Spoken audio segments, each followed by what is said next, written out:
So you're breastfeeding and also pregnant and interested in feeding both babies. Let's talk about it.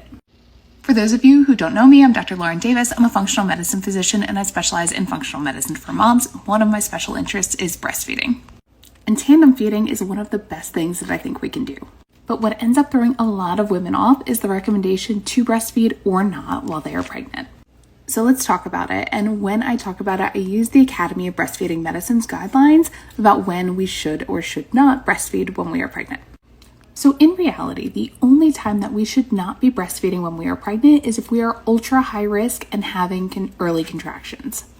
The theoretical risk is that we will trigger uterine contractions more because the oxytocin that's released while breastfeeding. But if we are not on pelvic rest and we can still orgasm, there is no reason that we should not breastfeed because orgasm causes a higher increase in oxytocin than breastfeeding ever does.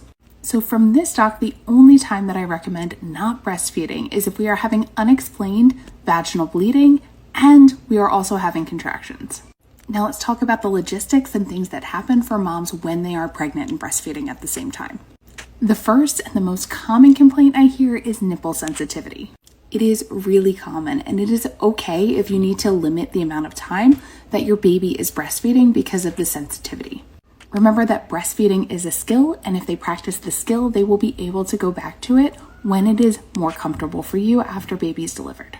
So that can look like feeding a toddler once a day, or it can look like nursing to sleep at naps and bedtime and no other times.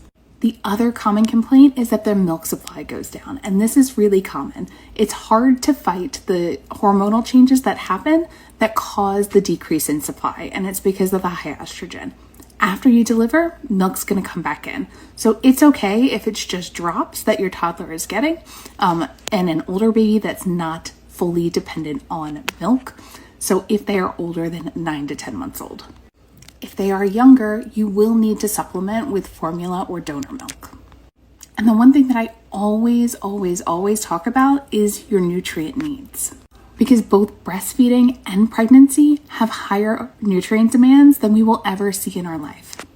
And 90% of moms who are breastfeeding are deficient in one or more of their micronutrients. And most breastfeeding moms are not meeting their protein needs.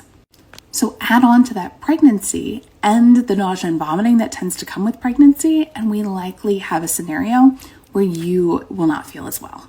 So if that is the concern for you, I've put together a free fuel finder to let you know exactly what macros you should be eating while you are pregnant and or breastfeeding. Just comment fuel below and I'll send it your way. And as always, if you like this content, don't forget to follow along.